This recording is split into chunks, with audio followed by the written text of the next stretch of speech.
Então vamos para a segunda aula de metafísica.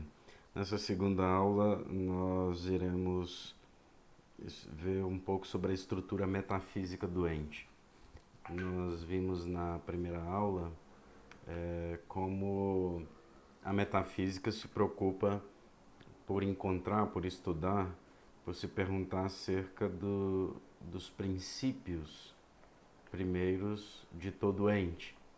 E aqui nós vamos começar a ver então quais são esses princípios primeiros de todo ente, ou seja, de tudo aquilo que é, de tudo aquilo que existe, a partir de uma análise da estrutura metafísica do ente. Não da estrutura física, que já é papel de outras ciências, mas da estrutura metafísica do ente, ou seja, o que está por detrás de todo ente pelo simples fato de ser. Bom, o primeiro capítulo fala sobre substância e acidentes. Substância e acidente. Aqui nós temos que esquecer um pouco a noção comum que geralmente nós entendemos por substância e acidente. Vamos ver outras noções. Substância e acidente são os modos fundamentais de ser, segundo Aristóteles, ou seja, os predicamentos aos que toda realidade pode, portanto, ser reduzida a substância ou acidente. Tudo aquilo que existe ou é substância ou é acidente. Qual é a natureza da substância e dos acidentes? Bom, a gente pode, e Aristóteles faz esse caminho, a gente pode acolher o modo como Aristóteles entende a substância e acidente a partir da análise do movimento. Em suma, ele fala de três tipos de movimento. Movimento local, é quando um ente vai de um lugar a outro lugar, não é esse movimento que nos interessa, esse movimento interessa a física. Porém, ele observa outros dois tipos de movimento. Um movimento que ele chama de movimento acidental. É quando determinadas características de um ente, de alguma coisa, mudam, mas permanece ali um sujeito permanece a esta mudança. Então nós, por exemplo, podemos pegar uma fruta, uma laranja, que quando antes de amadurecer é de uma cor, depois, uma vez madura, amadurecida, se torna de outra cor. Ou seja, muda-se a característica, no caso a cor, mas não muda o fato de que aquela, por exemplo, uma laranja que antes era verde, continua laranja, mesmo se tornando depois de outra cor, laranja ou amarela. Ou seja, Aristóteles chama isso de movimento acidental. É quando mudam-se algumas características de determinado ente, mas o sujeito que possui aquelas características não muda. Obviamente já dá para induzir a partir daí que, por exemplo, a cor ou qualquer outra característica do indivíduo, do sujeito que as possui, é considerado, portanto, um acidente. Então vamos ficar com essa primeira definição, essa primeira característica. Os acidentes são determinadas características de um sujeito que as possui. Por outro lado, Aristóteles observa também um outro tipo de mudança, de um sujeito para outro sujeito. E isso ele chama de mudança substancial. Novamente, um exemplo com uma folha de papel. Se eu tenho uma folha de papel e a queimo, coloco fogo nela, eu passo de um sujeito a outro sujeito. No caso, eu passo de uma folha de papel a cinzas, que seja. Ou de lenha, por exemplo, a carvão ou a cinza. Então aí eu tenho uma mudança substancial, ou seja, eu passo da substância papel para a substância cinza, da substância madeira para a substância carvão ou para a substância cinza. A partir dessa descrição, porque todos esses princípios metafísicos do ente, como são princípios, eles não podem ser demonstrados a partir de outras coisas, mas eles a partir de outras, digamos, outros princípios, porque senão já não seriam princípios, né? Eles podem ser descritos, mostrados, explicados. Por isso que Aristóteles, para falar da substância do acidente, parte do movimento. Por enquanto é importante observar exatamente isso, que existe um movimento que é a passagem de um sujeito que tem determinadas características e este mesmo sujeito passa a ter outras características ou adquire outras características. E existe um movimento que é uma passagem de ser um sujeito para ser outro sujeito, ser uma substância para ser outra substância. E o movimento acidental é ser de um modo para ser de outro modo, né? Como a maçã, que é maçã verde, passa a ser maçã vermelha. Ser de um modo para ser de outro modo. Mudança acidental. Mudança substancial é ser algo que passa a ser um outro algo, uma outra coisa. Ou seja, existe uma variação, um movimento, onde o sujeito não perde a sua natureza. Esse é o movimento substancial. A partir dessa observação e análise do movimento, o movimento acidental, sobretudo, nos mostra que existe na mudança um substrato permanente e estável, um sujeito. E esse substrato permanente e estável é justamente o que Aristóteles chama de substância. E as perfeições que nós encontramos na substância, nós chamamos, Aristóteles assim também o chama, de acidentes. Certo? Vamos falar então um pouquinho mais sobre a substância. Como é que nós podemos descrever a substância? Em primeiro lugar, a substância é o sujeito ou substrato. A própria palavra substância vem do latim substantia, ou do verbo substare, que é estar sob. Em que sentido? No sentido de que possui em si, carrega em si essas perfeições que podem mudar. Por exemplo, a cor da laranja ou a cor da maçã está na laranja ou na maçã. Certo? Então, a substância ela pode ser descrita em primeiro lugar como esse substrato, esse sujeito no qual os acidentes se assentam. Ou seja, é aquele que recebe os acidentes, ou recebe essas qualidades, essas perfeições, melhor dizendo, em si. Uma outra característica da substância é que ela é em si mesma, não em outra coisa. Ao contrário dos acidentes que nós vamos ver, aliás, esses princípios metafísicos, eles, em geral, só podem ser definidos ou explicados sempre em relação um ao outro. Então, eu vou entender bem a substância se eu entendo o que é o acidente e vice-versa também. Uma das características da substância é então ser em si, em comparação ao acidente, porque o acidente é sempre em outro, existe sempre em outro. O exemplo que eu dei da cor. A cor é sempre algo colorado, é algo que tem a cor, que possui a cor, né? Por exemplo, o preto desta caneta está na caneta, é na caneta. Agora, a caneta é em que ou em quem? É em si mesma. A substância é em si, o acidente é sempre em outro. Outro quem? A substância. O acidente só existe na substância. O peso desta caneta existe sempre na caneta. Não posso separar o peso da caneta da própria caneta. Então, essas duas características da substância nos esclarecem bastante.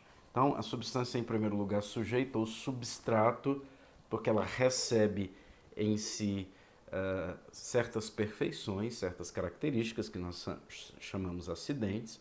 Ao mesmo tempo, a substância é em si mesma, ao contrário dos acidentes que, para existirem, precisam se apoiar em um sujeito, que é justamente a substância. A substância é, portanto, aquela realidade que exerce o ser em si mesma, não em outro sujeito. E, além disso, a substância tem uma essência específica. Então, a substância não é assim um gênero neutro, né? Toda substância é alguma coisa. Esta substância é uma caneta, né? Esta substância é um cartão. Esta substância é uma moeda. Então, toda substância tem uma essência. Nós já vimos que a essência é aquilo que faz com que uma coisa seja aquilo que ela é e não outra coisa.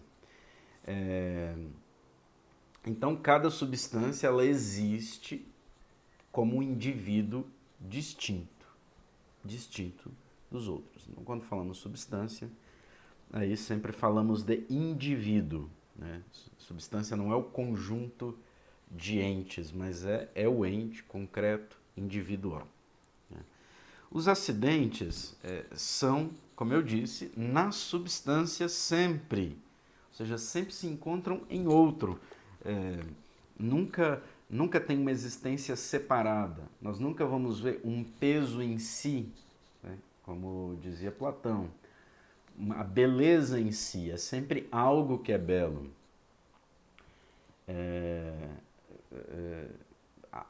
A bondade em si é sempre alguém que é bondoso ou que é bom, né? Então, todas essas coisas são acidentes e todas essas coisas são inerentes a um sujeito, que é a substância, né? Não existe o acidente separado. Aqui nós vamos ver 4 tipos de acidentes que vão nos preparar para compreender uma classificação que fez Aristóteles de substância e acidentes, como os 10 gêneros ou 10 categorias do ente. Mas vamos agrupar, eu já adianto desde já que são 9 acidentes, 9 tipos de acidentes. E dentro desses 9 tipos, nós temos inúmeras possibilidades de acidentes. Bom, falando um pouco desse, nós podemos agrupar esses acidentes em 4 grupos. O primeiro deles são os acidentes próprios da espécie. Aqui vale uma breve explicação sobre a espécie. O que é espécie? A espécie nada mais é do que um conjunto de indivíduos de uma mesma essência. Então, por exemplo, todos os cachorros, independentemente das diversas raças, tamanhos, tipos, latidos, etc., pertencem à mesma espécie. Aqui num sentido lógico-metafísico, não no sentido biológico, né? Todas as canetas, porque são canetas, não importa se são brancas, pretas, grandes, pequenas, esferográficas ou tinteiro, pelo fato de serem canetas, pertencem à espécie caneta.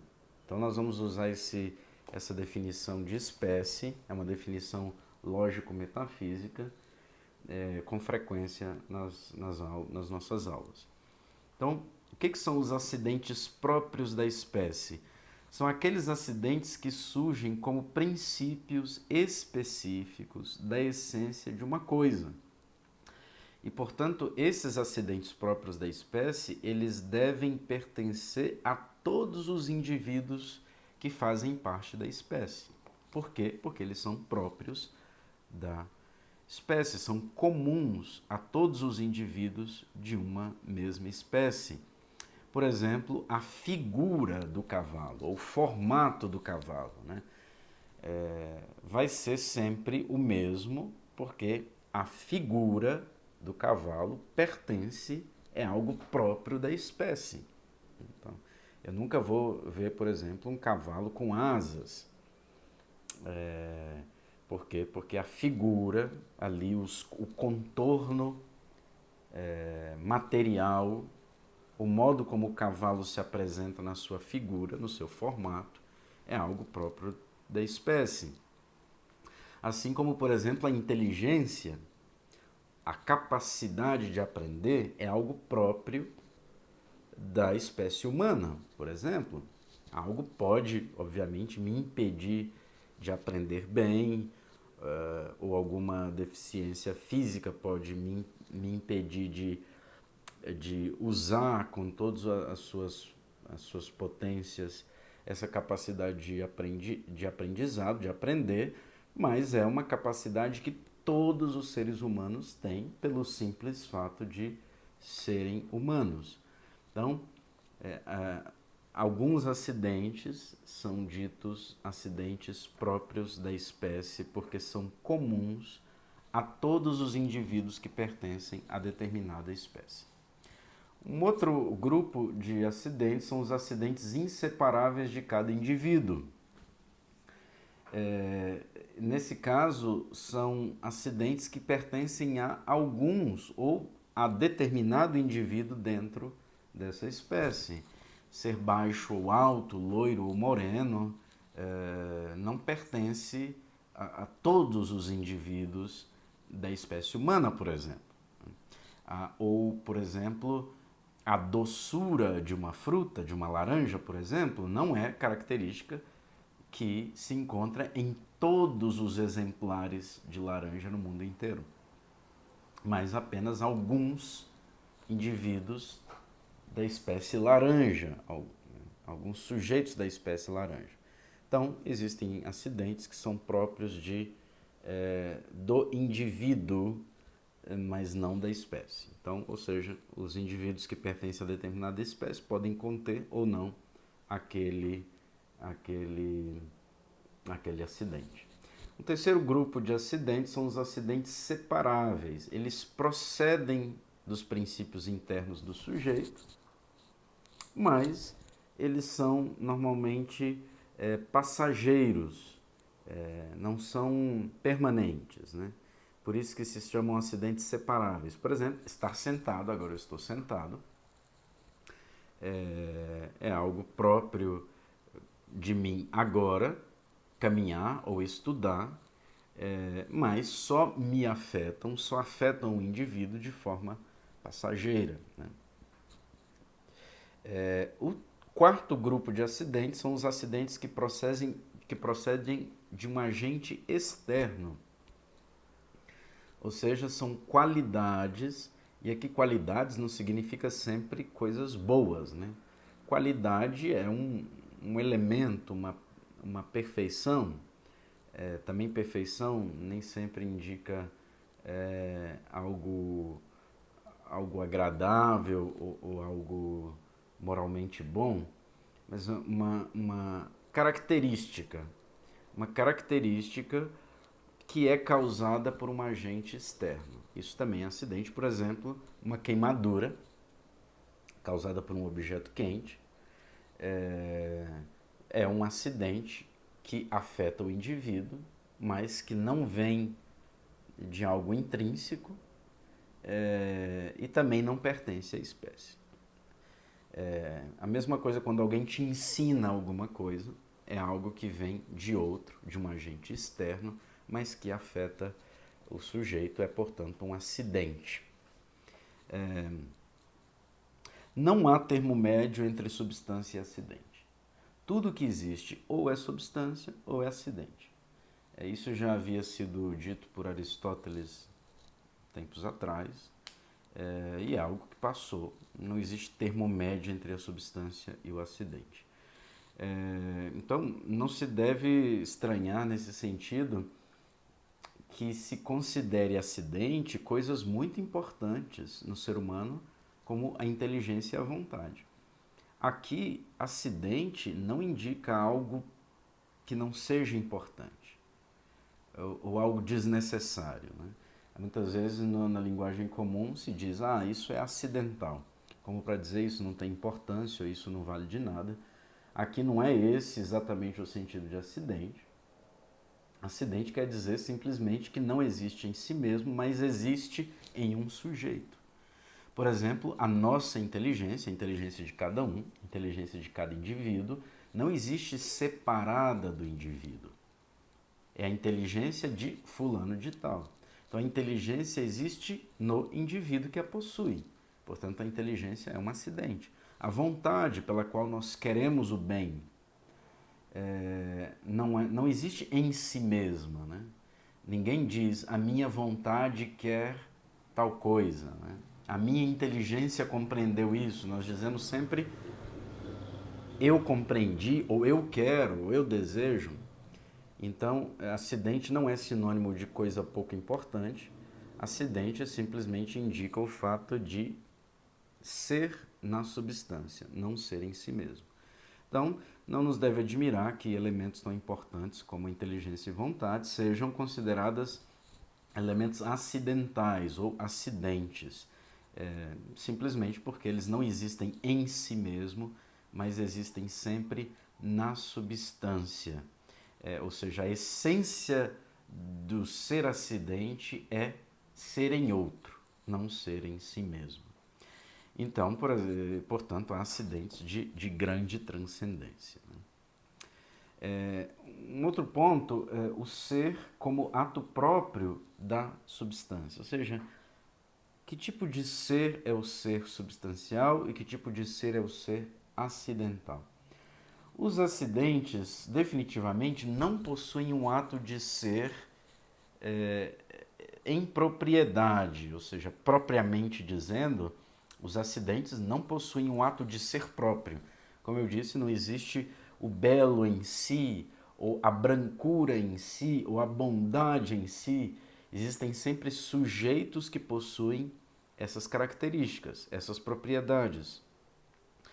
Portanto, o ser do acidente depende do ser da substância. Então, propriamente dizendo, quem é que possui o ser? Quem é que existe? É a substância. O acidente, pode-se dizer que ele possui um ser de modo impróprio e secundário, sempre em dependência da substância e sempre na substância. Mas, propriamente dizendo, quem é a substância. E a substância, por sua vez, tem determinadas características que são as características acidentais. Ou seja, o acidente eu posso dizer, claro, o acidente existe, mas sempre em referência à substância. Nunca sozinho, isolado, mas como parte do sujeito. É por isso que nós dizemos que a substância é um ente em sentido próprio. O acidente sozinho não é um ente, né? É a substância e ali, junto com os seus acidentes, que numa unidade que pode ser chamada propriamente ente. Predica-se ente das substâncias e dos acidentes em sentido análogo, nesse sentido que eu acabei de falar. Os acidentes só são entes em dependência e em relação, em referência à substância. Então, os acidentes são, mas sempre na substância e sempre em dependência da substância. Daí que se atribui o nome de ente com propriedade à substância. Então, aqui nós estamos ligando as peças.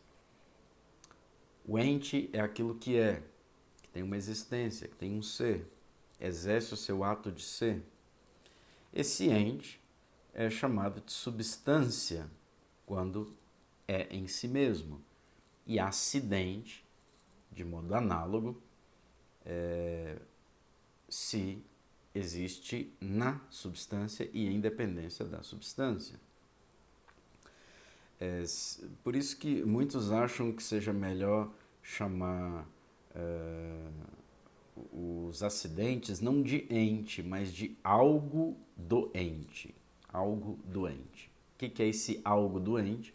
Justamente essas características, já que o existir do acidente só é possível na substância e independência da substância. A substância, portanto, é o fundamento de todos os demais modos de ser. Nós podemos considerar aqui dois modos de ser, o ser acidente e o ser substância.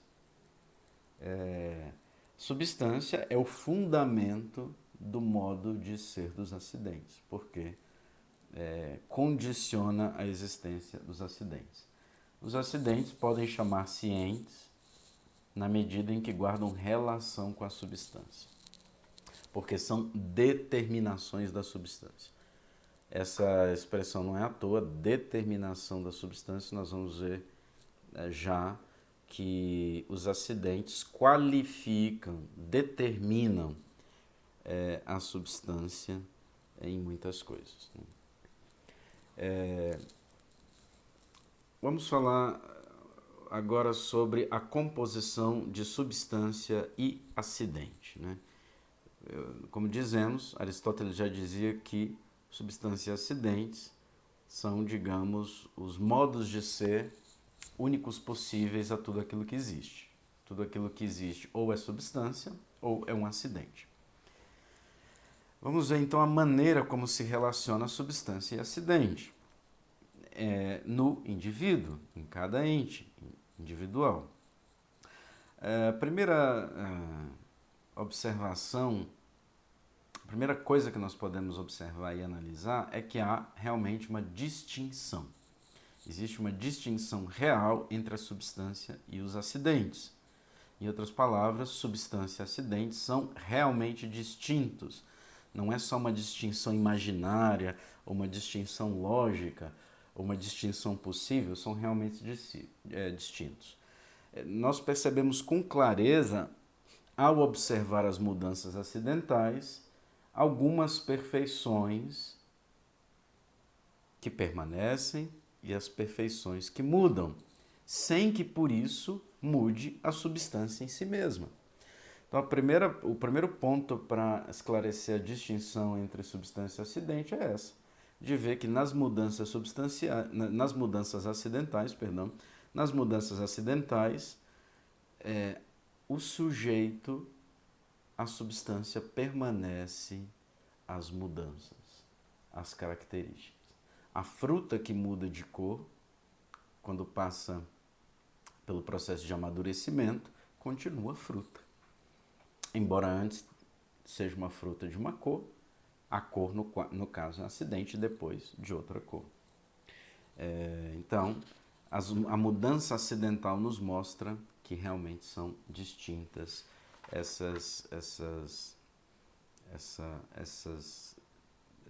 esses dois elementos do ente, que é a substância e o acidente. Não nos esqueçamos aqui, nós estamos analisando os princípios primeiros que pertencem a todo ente. Por outro lado, essa distinção entre substância e acidente não prejudica a unidade do composto, a unidade do ente, a unidade da coisa. Pois essa unidade não pode ser destruída mesmo com essa distinção, com essa composição. E isso por quê? Porque o ente guarda uma identidade, guarda uma unidade em si mesmo, que vem da essência. Então não são vários entes aglomerados que formam um conjunto monstruoso, desastroso, sei lá o quê. Mas há uma unidade do ente, onde, por exemplo, a cor da caneta forma um conjunto harmonioso e unitário com a caneta. Não dá para separar a cor da caneta, certo? Então, embora a cor da caneta seja realmente distinta da caneta, essa distinção não prejudica a unidade entre a caneta e a cor da caneta, certo? Ou seja, a distinção real entre substância e acidente não faz com que seja um amontoado de entes sem unidade alguma. Pelo contrário, a distinção, a unidade do ente é mantida, justamente porque não são vários entes que se unem para formar um conjunto, por exemplo, como se nós, por exemplo, reunindo aqui várias folhas, né? Várias folhas juntas não formam uma substância, é simplesmente um amontoado de folhas. O que não acontece com a caneta. A caneta não é um amontoado de características, né? Tem uma unidade, uma identidade em si mesma. Em sentido próprio, só há um ente. Não são vários entes. Há um ente. Há uma caneta preta, com determinada cor, com determinado peso, com determinado formato, com determinada finalidade. Esse ente é a substância. As outras características são simplesmente algo da substância, o que nós chamamos acidente. Portanto, eu posso dizer que tem um único ato de ser, que é o ato de ser da substância. E nesse ato de ser da substância estão incluídos também os acidentes. Em virtude desse ato de ser da substância é que os acidentes são reais. Eu tinha adiantado que muitos acidentes têm uma função muito especial em relação à substância. E aqui que eu quero falar de uma função de alguns acidentes, que é aperfeiçoar a substância. De fato, nós podemos dizer que a substância tem uma capacidade passiva, ou seja, de receber. Aqui nós falamos de potência passiva. Ou seja, o que é a potência passiva? É a capacidade de receber algo ou de sofrer algo. A substância ela tem uma capacidade passiva de receber um aperfeiçoamento ulterior que os acidentes podem conferir à substância. Isso acontece de fato porque há acidentes que aperfeiçoam a substância. Veja bem, relembrando, falando novamente, que não é por ser acidente que é pouco importante. E aqui a gente vê, por exemplo, acidentes que aperfeiçoam a substância. Por exemplo, a inteligência em relação ao homem é um aperfeiçoamento da inteligência. Nós chamamos esses acidentes de formas ou atos acidentais. Qualquer operação, por exemplo, que aperfeiçoa quem realiza essa operação, essa operação é um acidente. Né? Por exemplo, uma virtude que alguém alcança vem de uma potência humana, uma capacidade para fazer algo, para adquirir algo, no caso uma virtude, e essa virtude aperfeiçoa, por sua vez, aquele que passa a tê-la. Então é um acidente, porque a virtude não existe em si mesma, a virtude é um acidente. Os atos virtuosos são também acidentes, mas são acidentes que aperfeiçoam o sujeito que passa a possuí-las. Então, se por uma parte a substância é causa dos acidentes, porque o acidente não subsiste, né, não é em si mesmo, depende da substância para existir. Por outro lado, a substância é aperfeiçoada pelo acidente. Ou seja, está em potência passiva para recebê-los e recebendo é aperfeiçoada por ele. Então é uma via de mão dupla novamente. O acidente deve o seu ser à substância e ao mesmo tempo a substância é aperfeiçoada pelo acidente. Claro que isso não é sempre cronológico, né? Como, por exemplo, aquele que adquire uma virtude. Normalmente essa via de mão dupla se dá ao mesmo tempo. É a substância que causa o acidente e o acidente aperfeiçoa a substância que o causou. Tá? Uma atividade dupla, de dupla mão metafísica. Nem sempre é cronologicamente distinta essa atividade. Ok, um ponto interessante é que os acidentes, eles são percebidos pelos sentidos e são, digamos, a porta de entrada para o nosso conhecimento da substância. Como é que nós conhecemos alguma coisa? É, em primeiro lugar, percebendo sensivelmente essas características que são acidentais. Para que eu conheça o que seja um cachorro, eu preciso ter visto um cachorro, a sua cor, seu tamanho, suas características, seu formato, ou seja, figura. Ou seja, os acidentes são a porta de entrada para que a inteligência entenda, compreenda a essência de algo. No caso, a substância, ou seja, como é que eu conheço a substância? Através dos seus acidentes. Nosso conhecimento tem, portanto, justamente início na percepção sensível dos acidentes e depois o nosso intelecto vai compreendendo, pode compreender a essência de alguma coisa, ou seja, o que aquela coisa é. Tudo passa pelos sentidos, depois eu posso fazer raciocínios independentemente dos sentidos, mas todo conhecimento tem como porta de entrada os sentidos, e aquilo que os sentidos percebem são os acidentes. Né? Então, os acidentes, longe de esconder a substância, os acidentes revelam a substância, porque é sempre através dos acidentes que nós conhecemos a substância. Então, vamos ver um pouquinho o que são esses acidentes. Bom, nós dizemos que a substância e os acidentes são os modos fundamentais de ser a que se reduz toda a realidade. Tudo que existe ou é substância ou é acidente. As perfeições acidentais permitem uma notável diversidade. Nós vamos ver que Aristóteles categoriza, ele até chama de categorias, em 9 acidentes. Então, o que nós chamamos de predicamentos, ou os 10 gêneros supremos do ente, que é a substância, e 9 acidentes. Nós vamos ver quais são esses 9 acidentes, ou predicamentos, justamente porque eu posso predicar acerca do ente.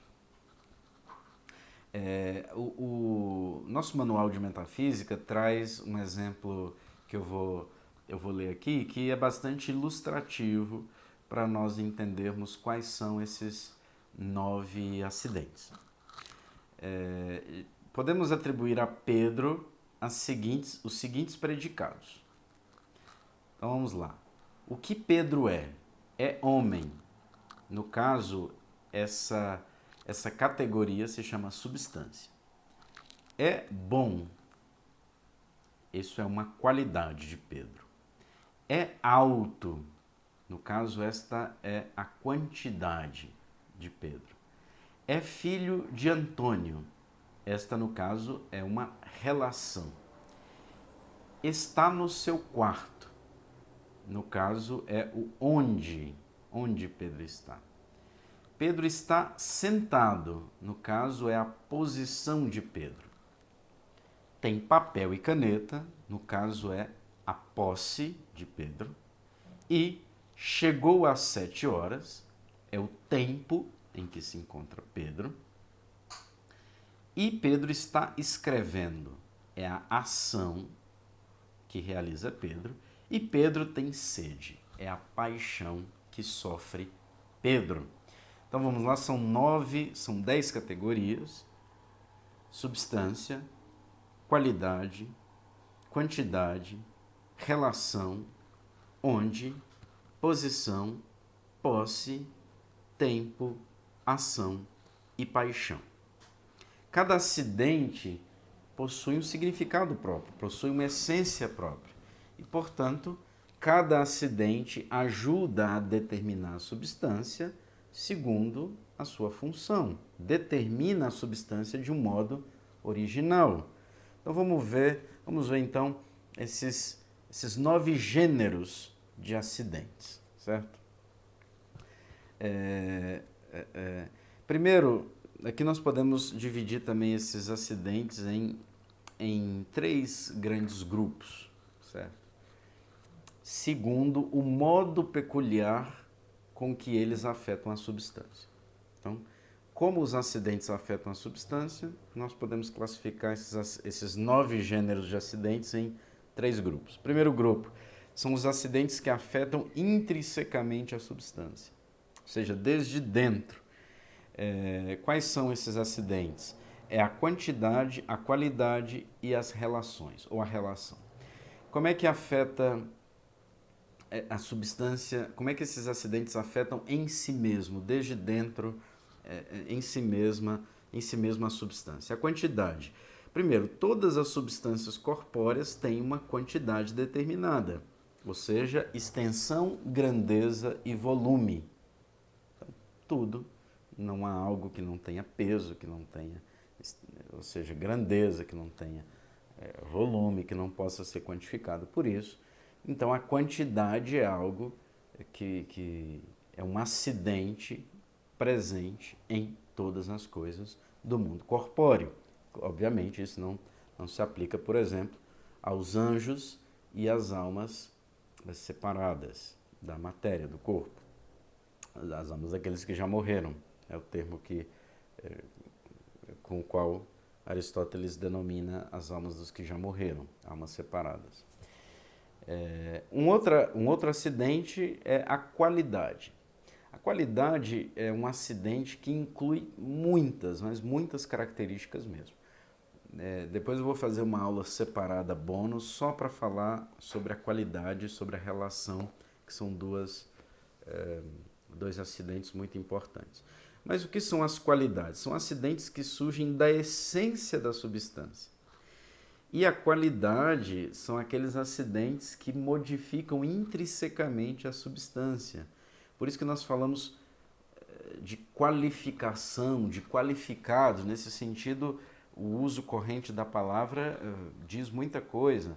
Uma pessoa qualificada, ou seja, uma pessoa bem preparada para realizar determinada atividade. As qualidades são características que, de fato, aperfeiçoam a substância, fazem com que ela seja de determinado modo e não de outro modo. Ou seja, cada classe de substâncias, cada espécie, cada grupo de indivíduos de mesma essência, cabe ali certas qualidades que são próprias da espécie. Por exemplo, certas capacidades de agir, por exemplo, no ser humano, é uma qualidade, é um acidente que se chama qualidade, a inteligência e a vontade. Enfim, a qualidade são aqueles acidentes próprios da espécie, pelo menos como capacidades, nem todos precisam alcançar aquilo, mas são aqueles que todos da espécie possuem, que qualificam a espécie com determinadas qualidades próprias para aquela espécie. Então, encontramos uma gama enorme de possíveis qualidades. Depois nós vamos falar um pouquinho mais detidamente das qualidades. Um outro acidente que afeta intrinsecamente a substância é a relação. O que é a relação? É determinado acidente que nasce por causa da relação de um indivíduo com outro indivíduo. Por exemplo, a paternidade. Uma pessoa só pode ser dita pai em relação ao filho, se ele tiver um filho. A mesma coisa a filiação. só pode ser dita filiação em relação ao pai. Ou seja, esse acidente, que se chama relação, ele surge de uma interação entre dois indivíduos e determina a substância, portanto, em relação à outra. Esse acidente diz que alguém é pai porque está em relação a alguém que foi gerado por ele. Depois nós temos um outro grupo que são os acidentes extrínsecos. São determinações reais da substância, porém não afetam a substância em si mesma e por si mesma, mas somente de maneira externa. Aquele primeiro grupo afeta uma substância de maneira intrínseca. Esse grupo, o qual pertence aqui 4 acidentes, afetam só de modo externo, extrínseco à substância. E quais são esses 4 acidentes? O onde, a posição, a posse e o quando. O onde é a localização da substância. É o acidente que surge em um corpo por estar aqui ou ali. Ou seja, é a presença da substância em um lugar determinado, é o que nós chamamos onde. Ou seja, onde Pedro está, no quarto, aqui, no escritório, na rua. Ou seja, Pedro, que é homem, é a substância, está na rua, é o onde. Ou seja, é a localização, e aqui nós também, para ter a localização, há sempre também uma relação com outros corpos, né? Para dizer, por exemplo, que alguém está fora, eu preciso de um dentro, de uma noção de dentro e etc. Alguém que está longe ou distante, está no ponto X ou no ponto Y. Então, na definição da localização da substância, eu preciso sempre também me mover a partir da relação com outros corpos. O outro acidente que afeta extrinsecamente a substância é a posição. A posição, não confundir com o onde é a localização da substância, a posição é o modo como se encontra a substância em determinado local. Pedro pode estar sentado, deitado, de pé, ou seja, a posição é a disposição das partes do corpo que está localizado em algum lugar. Né? Caído, né? Uma coisa também pode estar caída. Caída é a posição. Caída aos meus pés é o onde. Né? Caída é a posição. Aos meus pés é o onde.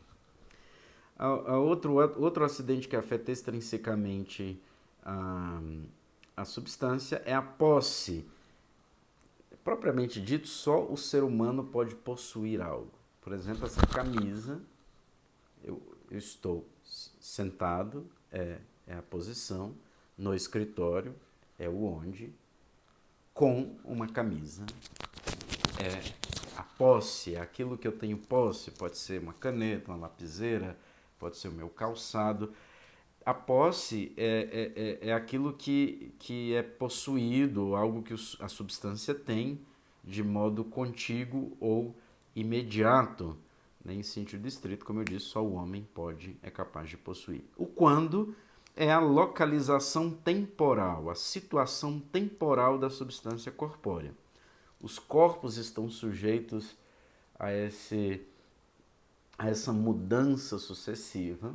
A quantificação dessa mudança sucessiva nós chamamos de tempo.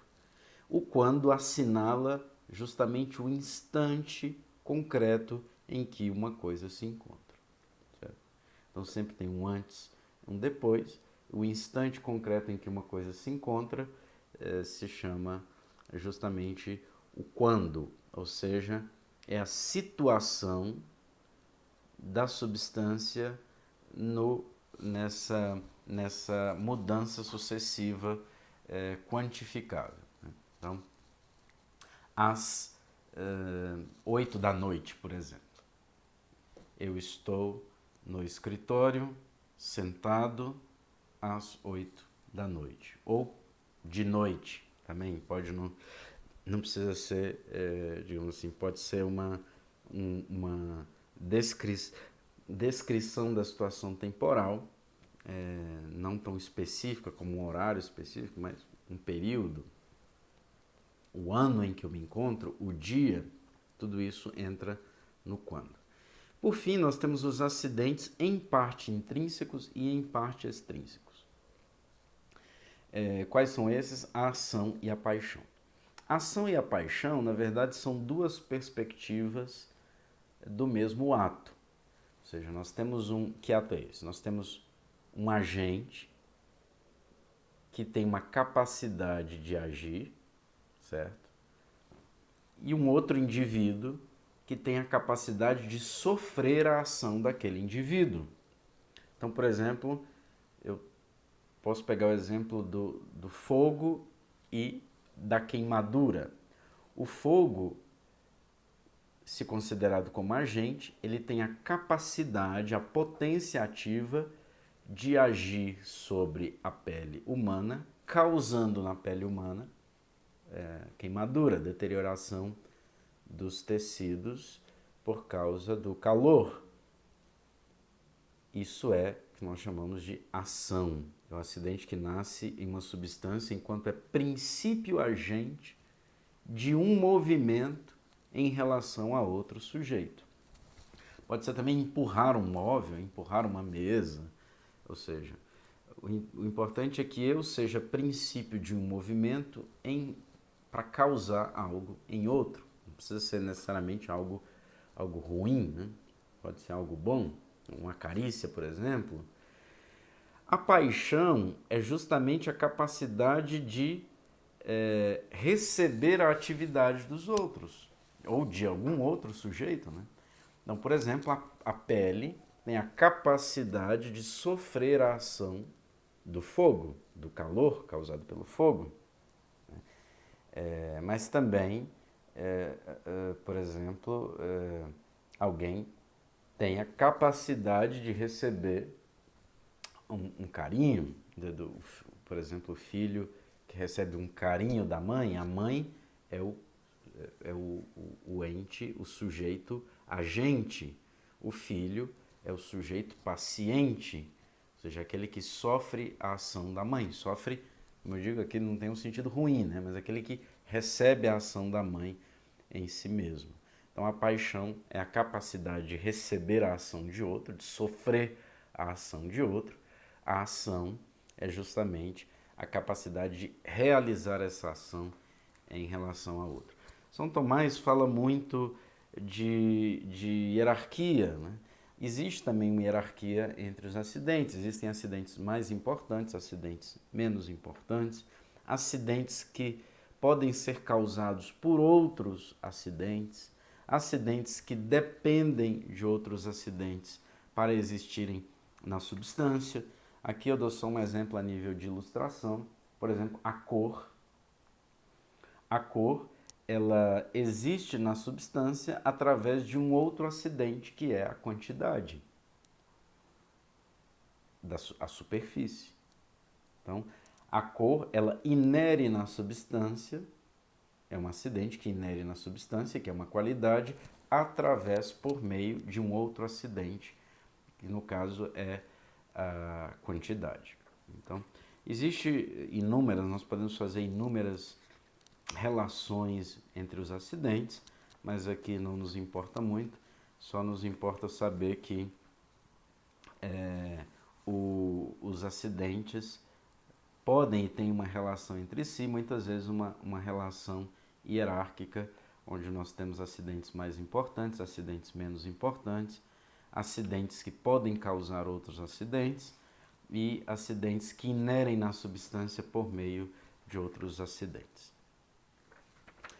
Aqui eu vou começar a noção de ato e potência, que nós vamos continuar na próxima aula. E aqui nós entramos em outro ponto quando se refere à estrutura metafísica do ente, aos princípios metafísicos do ente.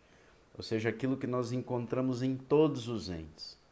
Nós já vimos a primeira dupla, nós podemos chamar assim, que nós, de nossa análise, que se refere ao ente, é que todo ente ou é substância ou é acidente.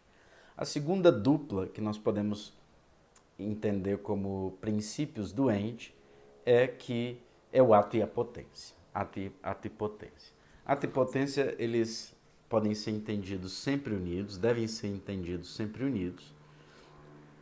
E nada mais justo que depois de estudar a diversidade de modos de ser do ente, ou seja, o modo de ser acidental ou substancial, agora abordemos a noção de ato e potência, que são duas noções importantíssimas para metafísicas, importantíssimas. Foi uma noção descoberta, sistematizada por Aristóteles, recepcionada e elevada por São Tomás de Aquino. Nós vamos ver depois, na última aula, a contribuição de São Tomás em relação ao ato e à potência. Bom, a primeira determinação do ato e da potência surge da análise do movimento. Lembra aquela definição de ser de Parmênides, o ser é, o não ser não é possível? Essa definição rígida, unívoca do ser de Parmênides tornava impossível a explicação do movimento. Aristóteles entendeu que a mudança não é uma novidade absoluta. Não é uma passagem do não ser absoluto ao ser simplesmente. Mas é o devir, é a passagem de um sujeito, de um estado, a outro estado.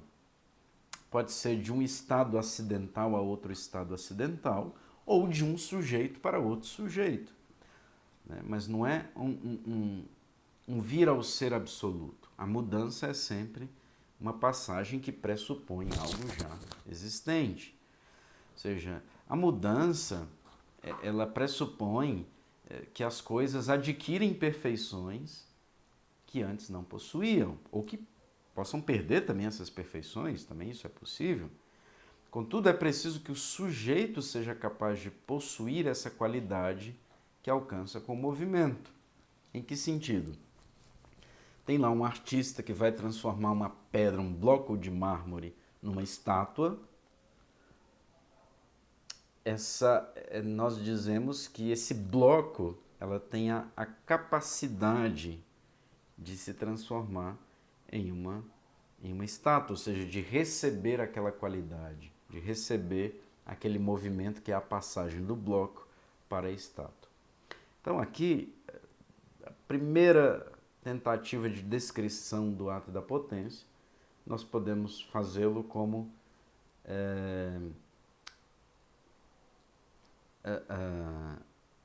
a potência como a capacidade de ter uma perfeição. Então essa é a primeira descrição da potência. O que é a potência? É a capacidade de ter uma perfeição, de se tornar uma perfeição, de adquirir uma perfeição. Por exemplo, a figura esculpida no mármore. O mármore, então, tem a potência de receber em si aquela figura, aquele formato de estátua. Ou, por exemplo, nós dizemos que a água, ela tem a potência de se tornar quente. O ser quente é uma perfeição. Então, nós dizemos que a água tem a potência de ser quente, de se tornar quente. É assim que o movimento se explica como essa passagem. O que é o movimento? É a passagem daquilo que eu posso ser para o ser propriamente dito. Então, eu posso saber muito sobre aritmética. Eu tenho a capacidade, não sei, mas eu tenho a capacidade, eu posso saber muito de aritmética. Esse saber aritmética é um acidente, no caso é uma qualidade, e quando eu passo da capacidade de saber aritmética para o saber aritmética, eu estou passando da potência ao ato. E aí, com a definição de potência, eu compreendo também o ato. Se a potência é a capacidade de ter certa perfeição, o ato é ter essa perfeição. Ou pode ser a capacidade de ser determinada coisa, é a potência. Uma vez que eu passo a ser aquilo que eu tenho a potência de ser, eu já sou em ato. Então nós podemos falar de um ser em ato e de um ser em potência. O que é o ser em ato? É a perfeição realizada. É aquele que tem capacidade de saber aritmética e estudou aritmética e já sabe aritmética. É a água que tem a capacidade de se tornar quente que se tornou quente. Ou seja, a água quente em ato. Ele sabe aritmética em ato. Não tem só a capacidade para. Eu sou esperto em aritmética em potência, porque ainda não realizei, não houve essa mudança, essa passagem da potência ao ato, do ser em potência ao ser em ato. Então, potência é a capacidade de ser ou de ter determinada perfeição. Ato é a perfeição adquirida ou a perfeição realizada. Nós vamos continuar um pouquinho na próxima aula sobre essa noção de ato e potência, ver o modo como o ato e a potência é encontrado nos entes, sobretudo nos entes do mundo físico, mas também do mundo angélico, e como são noções muito importantes, nós vamos transbordar para a próxima aula. Até a próxima.